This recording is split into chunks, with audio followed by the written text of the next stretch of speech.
సంఘంలో కావచ్చు, మీరు ఎవరికి ప్రతిరూపంగా నిలుస్తున్నారనేది ఈరోజు ప్రశ్న. మరి జవాబు అనేది మీ ముందు పెట్టాను.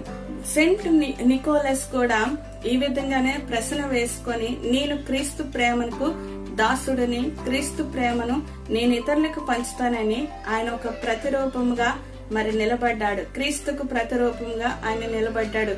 ఈ రోజు నీవు నేను కూడా యేసుక్రీస్తు జన్మ అనేది హృదయంలో మనం ఆనందిస్తున్నాము, హృదయంలో ఉల్లసిస్తున్నాము, సంఘంలో ఆనందిస్తున్నాము.